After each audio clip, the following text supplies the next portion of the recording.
피아니스트 조성진 씨의 베토벤 피아노 협주곡을 보면 그는 전곡을 암기하면서 연주하는 것을 보게 됩니다. 그는 많은 노력을 했을 것입니다. 그런데 더 감동이 되는 것은 각 마디 리듬을 타고 또 강약의 아름다운 악상을 살리며 표현하는 것입니다. 근데 그것이 가능한 이유는 그의 마음에 악보가 담겨져 있고 또 함께 아름다운 악상이 담겨져 있기 때문입니다. 이처럼 우리 마음에 무엇이 담겨져 있느냐 하는 것이 참으로 중요합니다. 마음에 담겨져 있는 것이 그대로 표현되기 때문입니다. 광야 행진을 하고 있는 백성들의 마음 속에는 과연 무엇이 담겨져 있었을까요? 그들은 여러 번 애굽에 있을 때가 좋았다 그렇게 말을 했습니다. 민수기를 계속 읽어보게 되면 하나님은 세셨습니다. 10번이나 애굽으로 돌아가고 싶다고 말했다고 하나님이 말씀하시죠. 그것은 그들의 마음이 여전히 애굽을 넘어서지 못하고 있다 그런 뜻입니다. 드디어 백성들은 가나안 땅 접경인 가데스 바네아에 도착했습니다. 이제 74km 3일을 걸어가게 되면 가나안 땅에 들어갈 수 있습니다. 그들의 마음은 과연 애굽을 넘어섰을까요? 오늘 말씀을 통해서 우리가 발견해 보면서 우리 마음에 무엇이 있어야 약속의 땅에 들어갈 수 있는지를 볼 수 있기를 바랍니다. 가데스 바네아에 도착한 백성들이 여호와께 나와 요구하죠. 정탐꾼을 보내어서 가나안 땅을 정탐할 수 있게 해달라 그렇게 요구합니다. 그런데 이 내용은 신명기 1장에 기록되어 있습니다. 하나님은 모세에게 그 백성들의 요구대로 정탐꾼을 보내라 하십니다. 모세는 각 지파 중에서 지휘관 된 자 한 사람씩 택하도록 하십니다. 루벤 지파부터 갓 지파에 이르기까지 한 명씩 해서 12명을 세우죠. 우리가 다른 이름들은 잘 몰라도 두 사람은 압니다. 유다 지파의 갈렙과 에브라임 지파의 여호수아 정도는 다 알 것입니다. 그런데 모세는 땅을 정탐할 때에 몇 가지 규칙을 정해주지요. 여러분 규칙이 왜 중요할까요? 규칙이 있어야 목적을 잃지 않고 그 목적을 달성할 수 있기 때문입니다. 그리고 질서 있게 수행할 수 있기 때문이죠. 우리가 신앙생활을 잘 하려면 규칙을 세우면 훨씬 잘 감당할 수 있습니다. 성경 읽기 규칙, 기도생활 규칙, 예배생활 규칙 정하면 하나님과 교제하려는 목적을 달성할 수 있고 영적 성장에 큰 도움이 됩니다.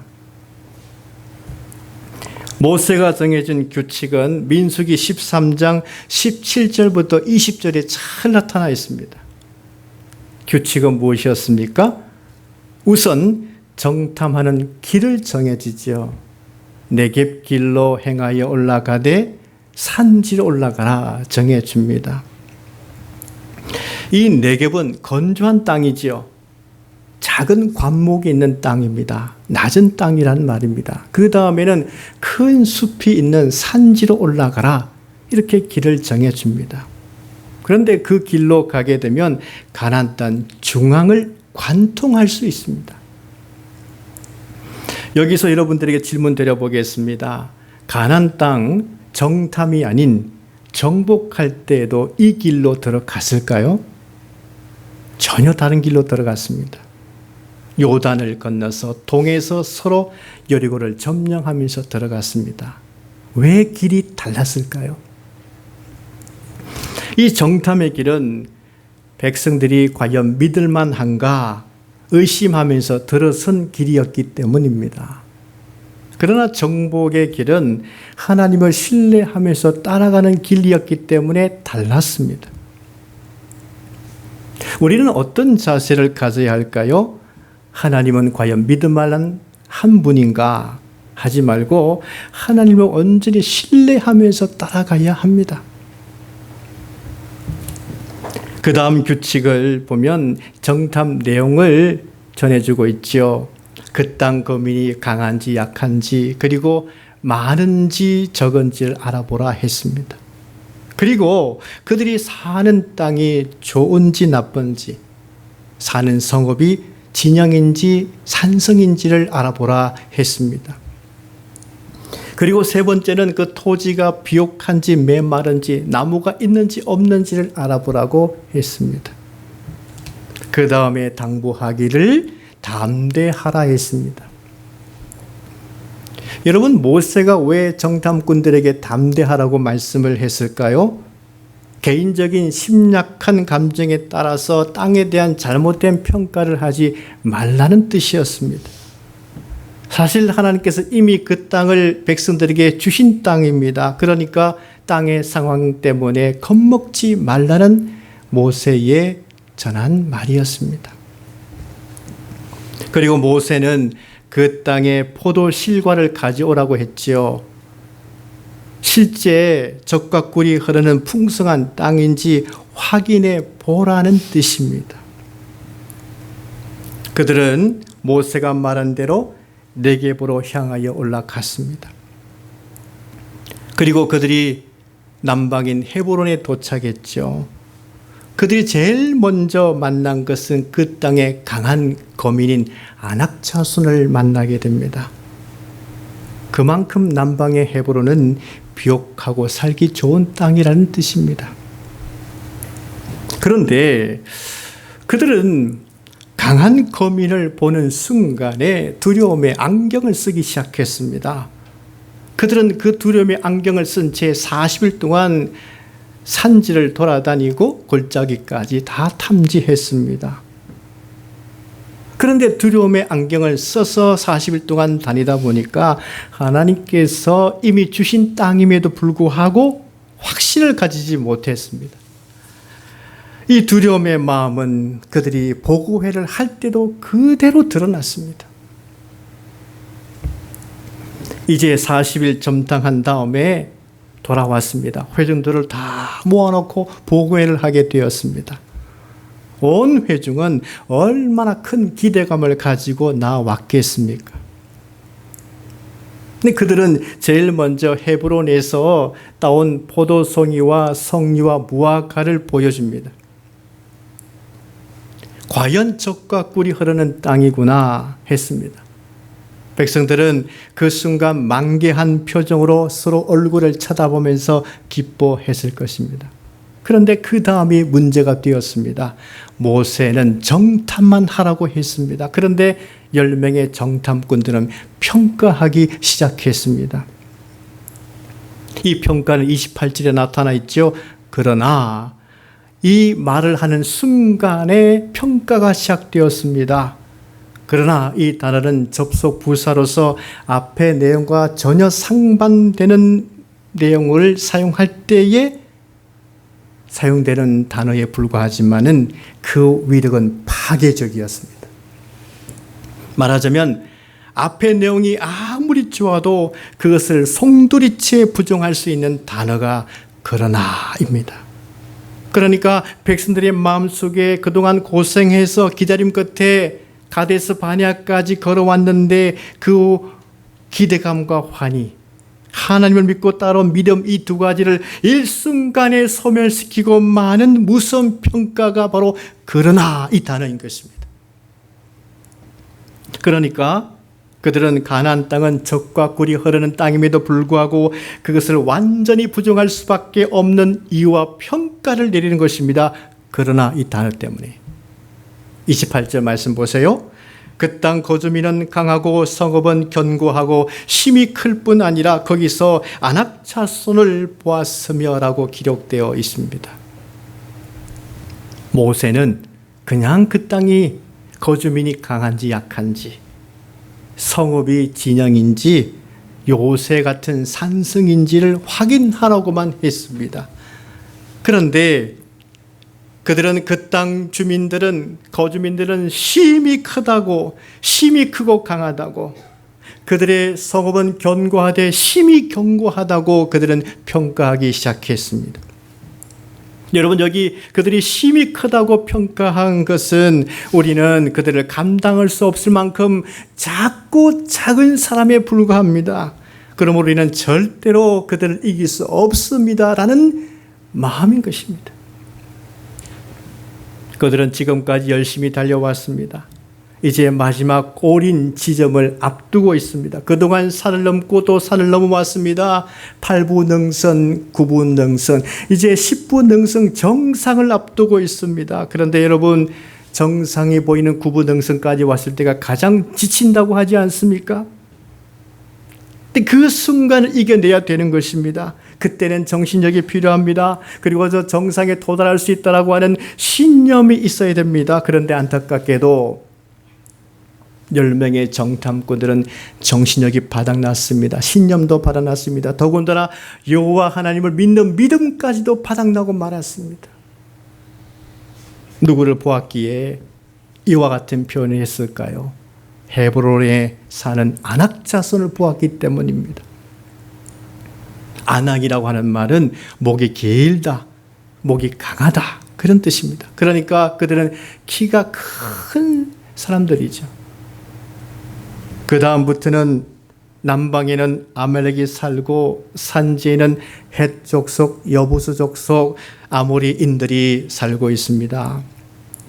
그리고 해변과 요단에 가나안이 거주하고 있습니다. 이렇게 보고하는데, 이 말은 우리는 헤브론도 불가능하고 남방도 불가능하고 산지와 해변 요르단도 다 불가능합니다. 그들이 우리보다 강하기 때문에 우리는 불가능해서 그 땅에 들어갈 수 없습니다 라는 보고입니다. 하나님께서 강한 자가 있으면 불가능하고 약한 자가 있으면 가능하다고 말한 적이 없습니다. 모세도 그와 같이 말한 적이 없습니다. 여러분, 이들의 보고가 왜 문제가 될까요? 자신들의 마음 상태에 따라서 평가했기 때문입니다. 가나안 땅에 사는 사람들에 대한 두려운 마음이 생겼기 때문입니다. 하나님 나라를 향해서 나아가는 것과 하나님 나라 일을 하는 데 있어서 가장 방해가 되는 것은 무엇입니까? 사람을 두려워하는 마음이 가장 방해가 되는 것입니다. 사람을 두려워하게 되면 아무것도 할 수 없습니다. 가나안 땅은 하나님께서 이미 능동적으로 백성들에게 주신 땅입니다. 비록 그 땅에 거민이 있다 할지라도, 견고한 큰 성읍이 있다 할지라도 그 사람들을, 그 성읍을 두려워해서는 안 되었습니다. 사람을 두려워하게 되면 하나님이 이미 주신 땅도 차지할 수 없게 됩니다. 이스라엘 백성들은 거주민을 평가할 필요가 없었습니다. 이렇게 평가하다 보니까 그들은 우리보다 키가 크다, 우리보다 힘이 크다, 힘이 크고 견고하다, 우리는 작아도 너무 작아 메뚜기 같다라고 그들은 자신도 평가하지 않았습니까? 왜 이 열정탐꾼들은 두려워했고 부정적인 평가를 하게 되었을까요? 애굽의 상처를 넘어서지 못했기 때문입니다. 애굽의 고통을 넘어서지 못했기 때문입니다. 그들은 애굽에 있을 때의 거대한 바로의 힘 앞에서 굴복당한 채 노예로서 고통당하고 상처 입은 채 살았습니다. 아직도 그 마음속에 거대한 애굽의 힘이 남아있는 겁니다. 그래서 그들은 여전히 나보다 좀 더 큰 사람, 나보다 좀 더 거대한 사람, 나보다 힘이 더 센 사람, 견고한 성을 가진 사람들만 보게 되면은 두려워지는 것입니다. 애굽의 트라우마가 아직 남아있기 때문이지요. 그래서 애굽 시대처럼 또다시 힘 있는 거주민들에게 우리가 굴욕을 당하고 노예처럼 생활하지 않을까, 이미 두려운 마음이 그들을 자리 잡고 있게 되었습니다. 그러나 이스라엘 백성들은 이 두려움과 상처 그리고 트라우마를 이겨내야만 했었습니다. 왜냐하면 나보다 크고 강한 사람을 피한다고 피할 곳이 과연 세상에 있겠습니까? 여러분, 항상 나는 나와 같은 사람만 만납니까? 나의 약자만을 만납니까? 아닙니다. 우리는 세상에서 얼마든지 강한 사람이 있는 곳에 갈 수밖에 없습니다. 항상 강한 자가 있습니다. 우리보다 큰 자가 있습니다. 우리보다 힘센 자가 있습니다. 그리고 하나님께서는 우리가 두려운 상황을 피하는 것보다도 두려움을 이겨내는 힘과 믿음을 길러내기를 훨씬 원하십니다. 우리가 성경을 보게 되면 크게 두 가지 이야기가 기록되어 있음을 보게 되는데, 하나는 인간이 당한 고통과 상처 이야기가 기록되어 있습니다. 또 하나는 하나님의 은혜의 이야기가 기록되어 있습니다. 어떤 인간도 인간 스스로 자신의 고통과 상처를 해결할 수 없습니다. 그래서 하나님의 은혜가 필요한 것입니다. 성경을 보면 인간은 그 하나님의 은혜 때문에 자신의 고통과 상처를 넘어서는 그런 믿음의 사람으로 변모된 것을 우리는 볼 수 있습니다. 이스라엘 백성들은 애굽의 상처에서 넘어서서 얼마든지 담대하면서 살아갈 수 있었습니다. 하나님은 이스라엘 백성들에게 그들이 보는 눈앞에서 10가지 재앙으로 애굽을 초토화시키는 것도 모자라서 홍해에서 애굽을 수장시키는 것도 보게 하셨습니다. 하나님께서 이렇게 하신 것은 하나님의 은혜가 이스라엘에게 임했다는 것입니다. 그러니 애굽의 고통과 상처를 딛고 일어서라는 하나님의 말씀이었습니다. 그러나 이상하게도 백성들은 애굽의 상처를 계속 마음에 담아두고 있는 겁니다. 그 이유가 무엇일까요? 우리는 안 좋은 기억을 넘어서기 위해서, 치료하기 위해서는 좋은 기억을 많이 생각해야 됩니다. 좋은 기억을 많이 마음속에 담아야 합니다. 우리가 천국을 자꾸만 생각해야지 지옥 같은 이 세상을 천국으로 만들 수 있지 않겠습니까? 애굽의 고통을 치료하기 위해서는 하나님의 구원과 하나님의 사랑과 하나님의 은혜와 하나님의 역사하심을 자꾸만 그들이 생각만 한다면, 그것을 마음속에 계속 담아둔다면 애굽의 고통과 상처를 넘어설 수 있는 것이었습니다. 그런데 마음에 하나님의 은혜를 가득 채우지 못하기 때문입니다. 그래서 애굽의 트라우마가 다시 드러나게 된 것이죠. 거대한 아낙 자손을 보는 순간 겁에 질리고 말았습니다. 그런데 여러분, 다 그런 것이 아니었습니다. 애굽의 고통과 상처, 트라우마를 딛고 일어선 사람들이 있습니다. 요수아와 갈렙이죠. 특히 갈렙을 보십시오. 30절 말씀에 기록되어 있습니다. 갈렙이 모세 앞에서 백성을 조용히 하게 하고 이르되 우리가 곧 올라가서 그 땅을 취하자 능히 이기리라 했습니다. 이미 부정적인 보고를 들은 백성들이 웅성되었죠. 처음에 작은 소리로 웅성되다가 점점 소리가 커지는 것입니다. 이러다가 큰일 날 그런 분위기였습니다.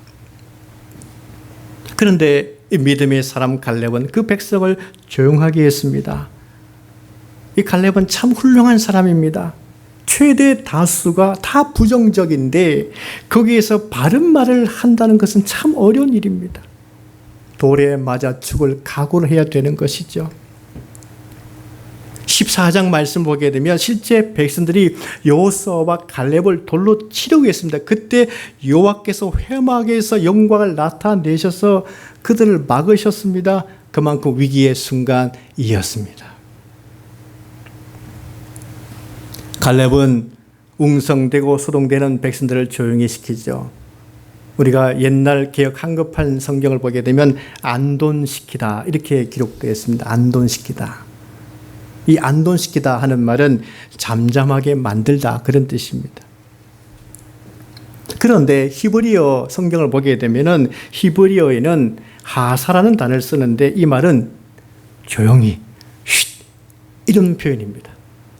이 갈렙이 웅성대는 백성들에게 조용히 쉿 이런 표현을 했다는 거예요. 그랬더니 백성들이 조용히 했다는 것입니다. 그런 다음에 갈렙은 말합니다. 우리가 곧 올라가서 그 땅을 취하자 능히 이기리라. 여러분 갈렙의 표현을 보십시오. 우리가 곧 올라가서, 이 말 속에는 엄청난 힘이 들어있지 않습니까? 즉 나는 애굽의 고통과 상처, 트라우마를 딛고 일어선 사람이다. 갈렙은 어떤 사람이 됩니까? 그는 가나안 땅에 나중에 들어가지 않습니까? 그리고 가나안 땅에 들어가서 활보하는 큰 신앙인이 됩니다. 그가 그렇게 된 것은 두려움의 현장 안으로 들어가려 했기 때문입니다. 우리가 믿음이 커지고 인격이 성숙해지려면 관중석에 앉아만 있어서는 절대로 믿음이 커질 수가 없고, 그리고 인격도 성숙해질 수 없습니다. 직접 경기장에 들어가 뛰어야 됩니다. 경기를 해야 됩니다. 그때 경기 도중에 사람이 커지는 것입니다. 물론 고난과 고통을 겪습니다. 그러나 고난과 고통을 인내하면서 사람이 커지는 것입니다. 믿음도 커지게 되는 것이고 인격도 성숙해지게 되는 것입니다. 갈렙은 하나님이 무엇을 원하시는지 알았습니다. 왜 하나님께서는 이스라엘보다 더 큰 사람들, 더 큰 성읍들을 그냥 두셨을까? 그것을 갈렙은 알았습니다. 하나님은 백성들에게 그것을 넘어설 수 있는 믿음과 성품을 키우고 싶었던 것입니다. 그래서 갈렙은 민수기 14장 9절에 여호와는 우리와 함께 하시느니라 그들을 두려워하지 말라 했습니다. 갈렙이 두려움을 넘어설 수 있었던 것은 그의 마음속에 하나님의 말씀이, 그 약속의 말씀이 가득 담겨져 있었기 때문입니다. 말씀을 계속 쌓아가다 보니까 애굽의 고통과 상처, 트라우마를 넘어설 수 있는 마음이 되었다는 것이죠. 사랑하는 성도 여러분, 우리 마음 안에 무엇이 담겨져 있느냐가 이렇게 중요합니다. 과거의 어떤 상처, 고통, 트라우마, 그것이 있습니까? 하나님의 나를 향한 사랑, 하나님의 나를 향한 구원과 역사, 하나님의 나를 향한 꿈과 소망의 말씀을 계속 담으십시오. 그러므로 과거의 상처, 고통, 트라우마를 넘어서십시오. 갈렙처럼 곧 올라가서 취하자. 올라가서 취하자. 딛고 일어서서 올라가서 취하자. 우리가 능히 이기리라. 하나님을 신뢰하는 믿음으로 모든 두려움을 이기며 하나님이 주신 것을 취하며 사시는 우리 모두가 되시기를 간절히 축원합니다.